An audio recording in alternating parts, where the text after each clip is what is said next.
Selamat malam dan selamat datang kembali di seri KKR Sola Scriptura. Dan di malam hari ini kita berada pada malam yang ketiga dari seri Sola Scriptura, di mana judul kita atau tema kita pada malam hari ini adalah kealahan dalam kesatuan mereka, atau yang kita sebut dengan Trinitas. Pada malam-malam sebelumnya kita telah mengetahui bahwa saatnya bagi kita untuk kembali kepada Alkitab, di mana di sana adalah kasih dan cinta Yesus, Tuhan itu bagi kita semua. Dan pada kemarin kita telah mempelajari tentang firman Allah, di mana di dalam firman Allah itu bercerita tentang Allah dan misinya. Secara khusus pada malam hari ini kita akan mempelajari firman Tuhan tentang kealahan. Doktrin kealahan atau kesatuan dari kealahan adalah doktrin penting dalam iman Kristen. Walaupun sebelumnya banyak yang bertanya soal keabsahan dari kesatuan mereka sebagai Allah. Sehingga kita juga pernah mendengar ada orang yang berpikir bahwa hanya ada satu Allah, yaitu Allah Bapa. Kemudian Yesus hadir. Dan Roh Kudus dipercaya sebagai roh dari Allah. Dan Yesus bukanlah pribadi yang lain.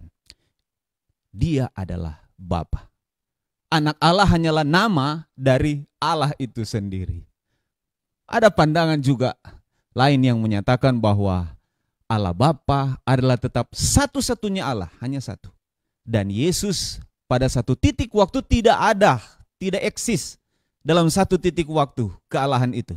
Dan Roh Kudus hanyalah sebuah kekuatan dari dalam diri Yesus atau di dalam diri Tuhan Allah Bapa itu sendiri. Misteri dari sebuah Trinitas. Mungkin kata Trinitas, meskipun kata Trinitas tidak ditemukan dalam Alkitab, namun ajaran yang dijelaskan dalam Alkitab sangat jelas terdapat di sana. Secara singkat konsepnya dapat didefinisikan begini. Allah secara kekal, dia ada sebagai tiga pribadi. Bapa, Anak, Roh Kudus. Dan setiap pribadi itu sepenuhnya adalah Tuhan dan hanya ada satu Tuhan. Istilah ketuhanan yang kita pelajari dalam Roma 1 ayat 20. Sebab apa yang tidak nampak daripadanya, yaitu kekuatannya yang kekal dan keilahiannya, dapat nampak kepada pikiran dari karyanya sejak dunia diciptakan, sehingga mereka tidak dapat berdalih. Kolose 2:9 juga berkata, sebab dalam dialah berdiam secara jasmania seluruh kepenuhan kealahan. Kata ketuhanan juga dari ayat ini menyampaikan ide yang sama seperti yang diungkapkan dengan istilah Tritunggal, bahwa ada tiga pribadi yang hidup dalam ketuhanan. Sebagai contoh, ada tiga makhluk hidup. Trio di surga dalam nama tiga kekuatan besar, Bapa, Anak, Roh Kudus, di mana barang siapa yang menerima Kristus melalui iman yang hidup dalam baptisan, maka kekuatan ini akan bekerja sama dengan makhluk surga dalam upaya mereka, manusia itu sendiri, untuk menghidupkan kehidupan yang baru di dalam Kristus. Tuhan saja adalah sebuah misteri. Apalagi kita berbicara soal reinkarnasi atau Trinitas. Namun itu seharusnya tidak menyusahkan kita selama aspek yang berbeda atau aspek yang belum kita pahami dari misteri kealahan itu dengan jelas kita temukan atau diajarkan Tuhan kepada kita dalam kitab suci seperti yang telah kita pelajari pada malam kemarin. Meskipun kita mungkin tidak dapat memahami secara logis berbagai aspek soal Trinitas, kita perlu mencoba dan memahami sebaik mungkin ajaran Alkitab atau kitab suci tentang hal itu. Semua upaya untuk menjelaskan Trinitas akan gagal, terutama ketika kita merenungkan hubungan ketiganya dalam esensi ilahi. Semua analogi gagal dan mengecewakan kita, dan kita menjadi sesadar-sadarnya akan suatu fakta bahwa Trinitas adalah misteri yang jauh dari pemahaman kita manusia. Ini kemuliaan Tuhan yang tidak dapat dipahami. Oleh karena itu, kita sebaiknya mengakui bahwa manusia tidak dapat memahaminya. Namun kita harus membuatnya itu dipahami. Kita yang harus menyatakan bahwa saya paham, saya pahami. Kealahan atau Trinitas jauh dari jangkauan manusia untuk dimengerti. Dipahami saja. Dan kita dapat pahami ini dalam beberapa hubungan dan cara manifestasi dari kealahan. Namun tidak dapat dipahami dalam sifat esensialnya sebagai Allah. Dalam mempelajari Trinitas, dalam kitab suci kita perlu sadar bahwa kita hanya dapat mencapai pemahaman parsial, hanya bagian-bagian saja dari Trinitas itu. Saat kita mendengar firman Tuhan, unsur-unsur tertentu dari Trinitas akan menjadi jelas, sedangkan yang lain itu tetap menjadi misteri. Dalam Ulangan 29 ayat 29 berkata, hal-hal yang tersembunyi ialah bagi Tuhan Allah kita, tetapi hal-hal yang dinyatakan ialah bagi kita dan bagi anak-anak kita sampai selama-lamanya, supaya kita melakukan segala pernyataan hukum Taurat itu. Hal-hal rahasia masih menjadi milik Tuhan dan belum menjadi bagian dari manusia. Jika hal yang rahasia itu sudah dinyatakan, berarti itu sudah menjadi bagian kita manusia. Di mana kita dapati sesuatu yang kurang jelas dalam kitab suci, satu hal, diam adalah emas. Karena kadangkala kita akan memberikan kesimpulan yang salah, ataupun kesimpulannya benar, sesuai tentang kealahan, tapi dalam pemahaman yang salah, jalan yang kita tuju adalah jalan yang salah. Beberapa bagian dari perjanjian lama menyarankan atau bahkan menyiratkan bahwa Tuhan ada di lebih dari satu pribadi. Walaupun bukan dalam Trinitas, tetapi Duinitas ataupun hanya sendiri. Sepanjang kisah penciptaan dalam Kejadian pasal 1, kata untuk Tuhan adalah Elohim, bentuk jamak dari Eloha. Dan Elohim jamak ini dimaknai sebagai jamak keagungan, bukan hanya diartikan dia lebih dari satu atau dia bukan tunggal. Dan jika jamak ini memang harus digunakan kepada kelompok orang yang memiliki status dihormati, maka status raja seharusnya dipredikatkan jamak. Karena dia atau raja ini adalah agung atau layak untuk dihormati. Nyatanya, raja-raja Israel dan Yehuda semuanya disapa dalam bentuk tunggal dalam catatan Alkitabiah. Mengapa Dwi? Karena kita berbicara soal kealahan bukan dalam kehadirannya secara fisik tapi fungsi. Kita bicara fisik, bukan bicara fisik tetapi fungsi dari kealahan. Sebagai contoh, air dan surga dalam bahasa Ibrani juga adalah jamak. Para ahli tata bahasa menyebut ini sebagai fenomena ya, jamak kuantitatif, di mana air dapat muncul dalam bentuk tetesan kecil, tetapi dia juga bisa muncul dalam lautan yang luas. Keragaman dalam kesatuan adalah penempatan paling tepat untuk memahami bentuk jamak Elohim. Dan hal ini juga menjelaskan mengapa kata benda tunggal Adonai ditulis sebagai jamak. Kita akan belajar ini pada pelajaran-pelajaran kita selanjutnya. Dan melalui Kejadian 2 ayat 24, laki-laki dan perempuan menjadi satu daging. Mari kita baca Kejadian 2 ayat 24. Sebab itu seorang laki-laki akan meninggalkan ayahnya dan ibunya dan bersatu dengan istrinya sehingga keduanya menjadi satu daging. Dalam Ulangan 6 ayat 4 berkata demikian, dengarlah hai orang Israel, Tuhan itu Allah kita, Tuhan itu Esa. Menjadi satu di dalam Kejadian pasal 2 ayat 24 adalah kata yang sama yang digunakan dalam Ulangan pasal 6 dan 4 yang menyatakan bahwa dari dua menjadi satu dalam Kejadian 2 ayat 24. Dan dalam Ulangan 6 ayat 4 dengan kata yang sama, maka itu berarti Tuhan Allah kita Esa satu, tetapi mereka bukan hanya satu pribadi atau tunggal. Bagi manusia untuk menyatukan dua insan dalam satu perjalanan kehidupan yang harmonis adalah sebuah tantangan. Tapi itu adalah sebuah hal yang possible. Itu suatu hal yang mungkin dan bisa terjadi. Itu hal yang mungkin karena Tuhan dalam keragamannya menjadi satu dan tetap harmonis. Apa yang dikatakan ayah, itu juga akan dikatakan oleh ibu. Itu beberapa aplikasi dari hal ini yang saya nyatakan. Karena keluarga, pernikahan adalah satu bagian di dalam rencana Tuhan bagi manusia.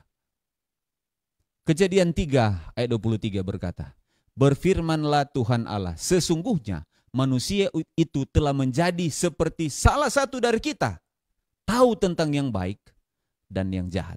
Setelah kejatuhan manusia, Tuhan berkata sesungguhnya manusia itu telah menjadi seperti salah satu dari kita. Penulis kitab Kejadian meyakini bahwa Tuhan adalah kesatuan dari 3 pribadi yang berbeda. Kemudian, beberapa waktu kemudian, pada saat manusia mulai membangun menara Babel, Tuhan berkata dalam Kejadian 11 ayat 7, baiklah kita turun dan mengacau balaukan di sana bahasa mereka, sehingga mereka tidak mengerti lagi bahasa mereka masing-masing. Tuhan tidak berkata ini, perkataan ini Tuhan tidak katakan dalam hatinya, marilah saya. Tapi dia mengucapkan itu untuk mereka bersama-sama dalam misi itu. Dalam ayat yang telah kita pelajari bersama memberi informasi bagi kita bahkan kekuatan iman bahwa pluralitas ketuhanan ditekankan di dalam kitab suci. Dan selanjutnya dalam penglihatan Yesaya mendengar Tuhan bertanya dalam Yesaya 6 ayat 8. Lalu aku mendengar suara Tuhan berkata, siapakah yang akan kuutus? Dan siapakah yang mau pergi untuk aku? Maka sautku, ini aku, utuslah aku. Dalam bahasa aslinya, aku untuk Tuhan bukanlah tunggal. Dan itu sudah termention dalam versi lain Alkitab, contohnya King James Version yang menyatakan dengan jelas bahwa siapakah yang akan kuutus dan siapakah yang mau pergi untuk kita. Di sini Tuhan menggunakan tunggal dan jamak dalam satu kalimat. Tunggal dan jamak dalam satu kalimat untuk menyatakan dirinya sebagai Tuhan. Para sarjana modern menganggap itu merujuk kepada dewan surgawi, tetapi tidak dicatat bahkan pernah kita baca tentang Tuhan memanggil makhluk surga ataupun ciptaannya untuk meminta saran dari mereka. Tuhan tidak membutuhkan konseling atau saran dari makhluk ciptaannya. Jamak itu meskipun tidak membuktikan trinitas, tapi menunjukkan bahwa pluralitas makhluk itu yang berbicara. Siapa yang akan kuutus dan siapa yang mau pergi untuk kita. Di dalam 1 Yohanes 4 ayat 8. Barang siapa tidak mengasihi, ia tidak mengenal Allah, sebab Allah adalah kasih. Kebenaran dalam kitab suci bersifat progresif, saudara-saudaraku. Oleh karena itu ketika kita sampai pada perjanjian baru, kita menemukan yang lebih eksplisit gambaran sifat Allah Tritunggal. Fakta yang kita dapati dalam Yohanes 4 ayat 8 yang tadi kita sudah baca bahwa Allah itu kasih. Menyeratkan kepada kita bahwa bagaimana dia dapat mengekspresikan kasih jika tidak ada objek kasih. Dan konteks dari ayat ini adalah bukan kasih kepada diri sendiri, tetapi kepada sesama. Ayat sebelumnya lebih jelas ditekankan. Marilah kita saling mengasihi karena kasih itu berasal dari Allah itu. 1 Yohanes 4 ayat 7 dikatakan. Allah sudah memiliki kasih. Sifat itu sudah ada dalam dirinya sebelumnya jauh sebelum manusia diciptakan. Artinya tersirat bahwa harus ada pluralitas di dalam ketuhanan. Karena cinta hanya bisa ada dalam hubungan antara makhluk yang berbeda. Manifestasi Trinitas dalam Injil terlihat dengan jelas pada saat Yesus dibaptiskan oleh Yohanes Pembaptis. Teksnya dalam Matius 3 ayat 16 dan 17. Ketika Yesus dibaptiskan, kehadiran Tuhan melalui Roh Kudus ditunjukkan. dan perkenanan Tuhan diketahui lewat suara Bapa. Mari kita baca Matius 3 ayat 16 dan 17. Sesudah dibaptis, Yesus segera keluar dari air dan Roh Allah. Dan pada waktu itu juga langit terbuka dan ia melihat Roh Allah seperti burung merpati turun ke atasnya. Lalu terdengarlah suara dari surga yang mengatakan, inilah anak yang kukasihi, kepadanyalah aku berkenan. Ketika Yesus dibaptiskan, kehadiran Tuhan melalui Roh Kudus ditunjukkan dan perkenanan Tuhan diketahui lewat suara Bapa. Kalau sedikit aplikasi dalam kehidupan keluarga, dalam kesatuan pun butuh pengakuan, aku mencintaimu. Di dalam kesatuan pun butuh penghargaan. Jika ada sesuatu yang baik dilakukan oleh pasangan kita, maka kita berkenan kepadanya, saya suka ini, makanan ini enak. Walaupun memang kita tahu bersama bahwa makanannya memang enak, masakannya memang enak. Kisah baptisan Yesus adalah manifestasi dari doktrin Trinitas yang luar biasa mengejutkan. Mengapa? Di sana berdiri Kristus sebagai Allah, hadir dalam bentuk manusia yang dapat dilihat oleh semua orang. Bagaimana dia datang bercakap-cakap dengan Yohanes dan akhirnya dibaptiskan. Semua orang melihat kemanusiaan Allah dalam diri Yesus Kristus waktu itu. Kemudian di saat yang sama, Roh Kudus turun ke atas Kristus dalam bentuk tubuh sebagai merpati. Dan suara Bapa berbicara dari surga. Inilah anakku yang kukasihi, kepadanyalah aku berkenan. Dan dalam Yohanes 10 ayat 30, Kristus klaim kesetaraan dengan Bapa. Dia tidak menyatakan bahwa saya adalah Bapa, aku adalah Bapa. Dia menyatakan kesetaraan, artinya ada perbedaan pribadi. Yesus tidak mengatakan bahwa akulah Bapa, tetapi barang siapa melihat anak, berarti dia melihat Bapa dalam Alkitab yang lain. Dalam arti secara pribadi mereka berbeda tetapi di dalam kesatuan. Dan selanjutnya Roh Kudus juga diidentifikasikan sebagai Tuhan dalam Kisah 5 ayat 3 dan 4. Ini berbicara soal Ananias dan Safira, tetapi di 2 ayat ini tertera di sana tentang bagaimana penggunaan kata Trinitas di sana. Kisah Para Rasul 5 ayat 3 dan 4. Tetapi Petrus berkata, Ananias, mengapa hatimu dikuasai iblis sehingga engkau mendustai Roh Kudus? Catat saudara, mendustai Roh Kudus. Mengapa engkau mendustai Roh Kudus? Dan menahan sebagian dari hasil penjualan tanah itu. Selama tanah itu tidak dijual, bahkan itu tetap kepunyaanmu. Dan setelah dijual, bukankah hasilnya itu tetap dalam kuasamu? Mengapa engkau merencanakan perbuatan itu dalam hatimu? Engkau bukan mendustai manusia, ini bahasa Alkitab, tetapi mendustai Allah. Permainan kata yang luar biasa dalam ayat ini. Di atas dikatakan bahwa mengapa engkau mendustai Roh Kudus. Dan di bawah dinyatakan engkau bukan mendustai manusia, tetapi mendustai Allah. Dengan demikian, adegan baptisan Yesus Kristus dapat diasumsikan bahwa ada 3 pribadi yang setara dalam kodrat atau esensi ilahi muncul sekaligus dalam satu peristiwa. Pada baptisan Yesus Kristus, Bapa memanggilnya putra yang terkasih. Keputraan Yesus sesungguhnya tidak ontologis. Artinya tidak berbicara soal tingkatan. Saya anak, saya bapa, kamu anak. Tidak berbicara soal struktur itu. Atau hakikat hidup atau derajat. Saya bapa, kamu anak. Tetapi keputraan itu tentang fungsional. Dalam rencana keselamatan setiap anggota Trinitas telah menyepakati sebuah peran tertentu yang harus mereka laksanakan.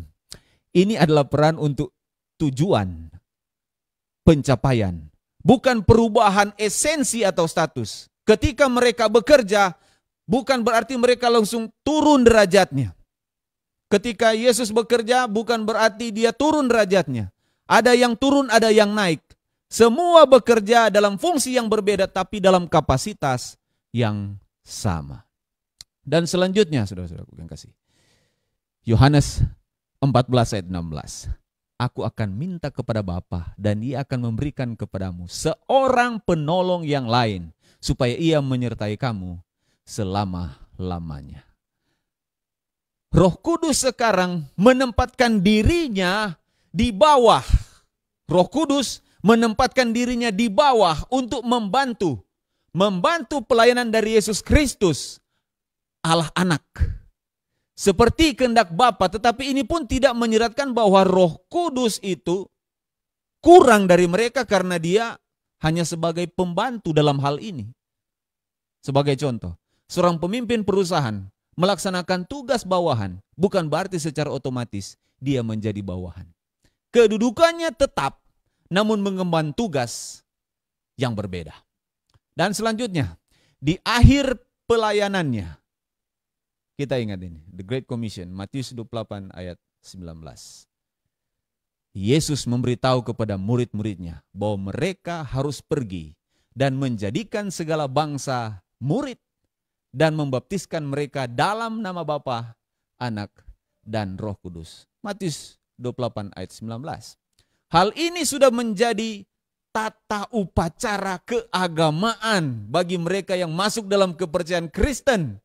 Doktrin Trinitas jelas dinyatakan di sana. Karena itu pergilah, jadikanlah semua bangsa muridku, dan baptislah mereka dalam nama Bapa, Anak, dan Roh Kudus. Pertama adalah dalam nama. Kata dalam nama ini atau eisto onoma itu adalah tunggal. Kata dalam nama, Matius 28 ayat 19, baptislah mereka dalam nama. Itu tunggal.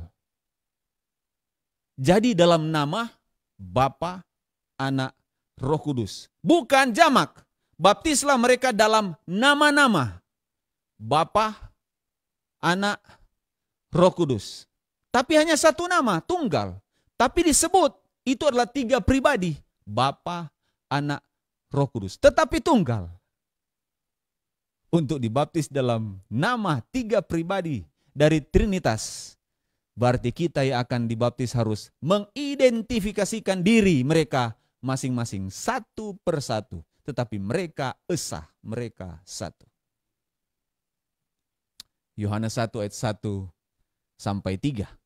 Dan juga di ayat yang ke-14. Dikatakan, pada mulanya adalah firman. Firman itu bersama-sama dengan Allah. Dan firman itu adalah Allah. Ia pada mulanya bersama-sama dengan Allah. Segala sesuatu dijadikan oleh Dia. Dan tanpa Dia tidak ada satupun yang telah jadi dari segala yang telah dijadikan. Firman itu menjadi manusia dan diam di antara kita. Dan kita telah melihat kemuliaannya. Yaitu kemuliaan yang diberikan kepadanya sebagai anak tunggal Bapa, penuh kasih, karunia, dan kebenaran. Yohanes 1 ayat 1.